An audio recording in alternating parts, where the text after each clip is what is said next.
Saudara, Mahfud MD memutuskan untuk mengundurkan diri dari jabatannya sebagai Menteri Koordinator Politik, Hukum, dan Keamanan. Mahfud memastikan akan menyampaikan langsung pengunduran dirinya kepada Presiden Joko Widodo. Mahfud bilang sudah berdiskusi dengan Capres Ganjar Pranowo terkait dengan keputusannya untuk mundur dari Kabinet Joko Widodo. Mahfud pun menegaskan tidak akan meninggalkan pekerjaannya atau lari dari kewajibannya begitu saja. Pernyataan Mahfud MD ini disampaikan setelah berkampanye dengan Yeni Wahid di wilayah Lampung. Halo ya.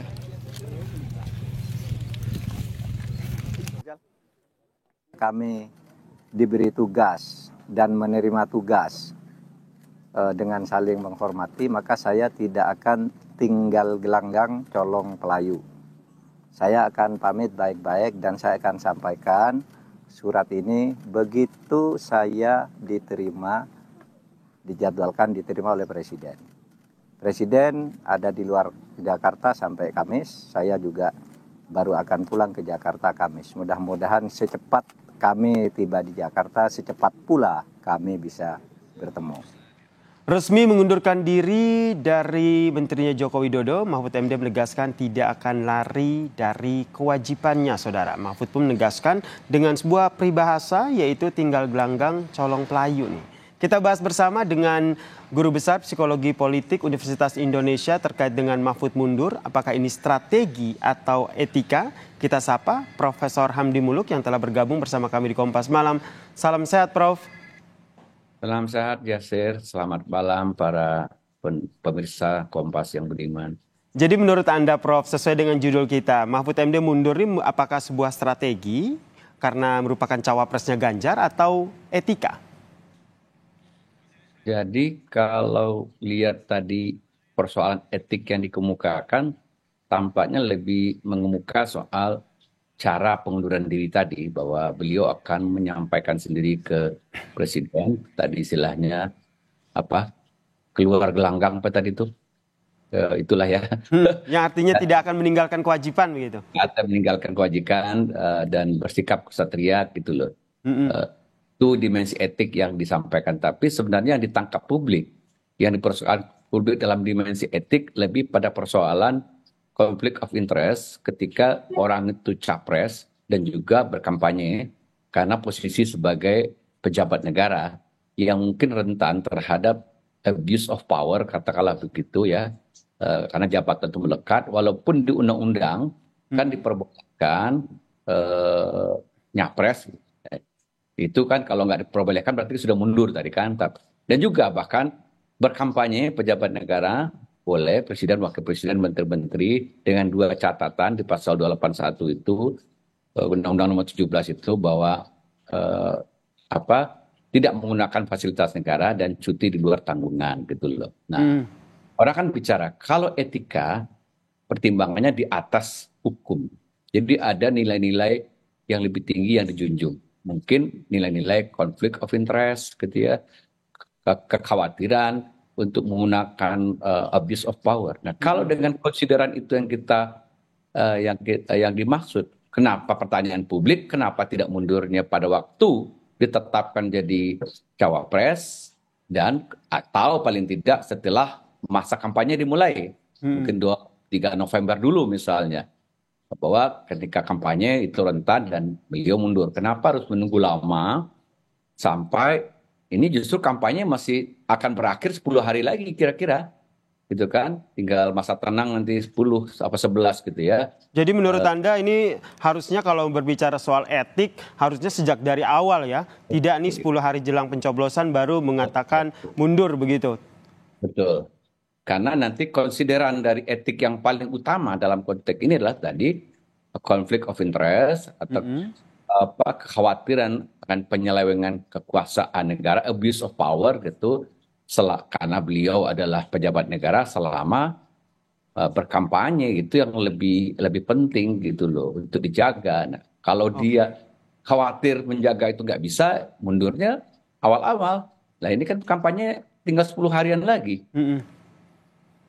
Oke, Prof, ini mundurnya Mahfud MD dari kabinet Joko Widodo ini tentu juga tak bisa kita lepaskan dari pencawapresannya Mahfud MD, sehingga mau tidak mau publik juga akhirnya berpendapat bahwa ya ini jangan-jangan sebuah strategi nih dari capres cawapres nomor urut 3 nih untuk menaikkan elektabilitas. Anda membacanya seperti apa? Bisa ke situ mungkin karena narasi-narasi selama debat misalnya, walaupun ini tidak dikemukakan dengan keras oleh pasang 03 tapi oleh 01 misalnya, yang berkali-kali mengatakan kubu 02 itu tidak menjunjung etika gitu loh. Jadi, nah apakah misalnya positioning seperti itu akan mempertegas misalnya kubu 03 akan mengambil posisi berseberangan lebih tegas dari posisi 02 yang diasosiasikan dekat dengan kubu incumbent penguasa sekarang begitu. Jadi ini kalau Anda mengatakan itu bagian dari strategi untuk menaikkan elektabilitas. Tapi melihat waktu yang pendek, saya juga nggak terlalu yakin apakah strategi ini akan berhasil gitu loh. Karena pilihan pemilih itu relatif sudah stabil gitu loh. Jadi menurut teori voting behavior gitu, kalau tidak ada hal-hal yang sangat luar biasa, pilihan untuk berubah pilihan di menjelang hari-hari itu makin kecil begitu. Atau bisa dibaca seperti ini, Prof. Ini merupakan strategi untuk nyindir begitu. Karena capres nomor urut 2 Prabowo Subianto hingga saat ini masih menjadi menhan. Ya mungkin begitu ya. Tapi kan kalaupun disindir seperti itu, kubu nomor 2 akan gampang memberikan argumen seperti ini. Nah, undang-undang tidak melarang. Oke. Ya sudah jelas aturan koridornya, dan selama ini kami bisa menjaga koridor itu kok. Misalnya kami tidak menggunakan fasilitas negara, kami selama berkampanye selalu mengajukan cuti, kami taat aturan, misalnya di mana masalahnya gitu loh, walaupun Anda sindir gitu loh. Kalaupun Anda mundur itu pilihan pribadi Anda, karena undang-undang tidak melarang begitu. Oke, dari kacamata Anda nih Prof sebagai psikologi politik nih, akan lebih berat kemana nih tangkapan publik terkait dengan Mahfud MD yang mundur? Apakah ini lebih banyak, lebih condong melihatnya bahwa ini menjadi sebuah etika yang diambil oleh Mahfud MD, atau lebih kepada wah ini strategi nih jelang pencoblosan? Kalau dari segi strategi kampanye gitu, tentu narasi ini kalau dikapitalisasi oleh tim kampanyenya dan mendatangkan misalnya efek untuk boosting suara gitu, menaikkan suara bisa. Nah tapi kan sekali lagi saya katakan waktu sudah mepet gitu loh. Apakah narasi ini cukup ditanggap oleh publik dengan bagus gitu dan berefek elektoral untuk menaikkan elektabilitas gitu loh. Jadi tapi saya menganggap mungkin tidak, karena isu etika ini sudah berkali-kali dilontarkan juga semenjak dulu isu Mahkamah Konstitusi. Terus bergulir juga di debat-debat begitu, sudah digaungkan berkali-kali. Tapi faktanya posisi elektabilitas masing-masing calon itu kan tidak banyak berubah juga gitu. Baik 01, 02, 03. Bahkan yang mengambil untung ini 01, saya lihat dia ketika isu etika ini diambil, suara lebih banyak condong ke 01 begitu. Karena positioning politiknya yang jelas sebagai kubu antitesis dari 02 begitu.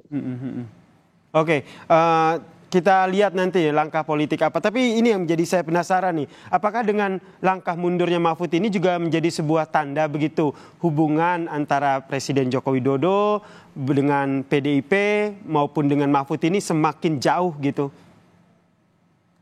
Bisa seperti itu.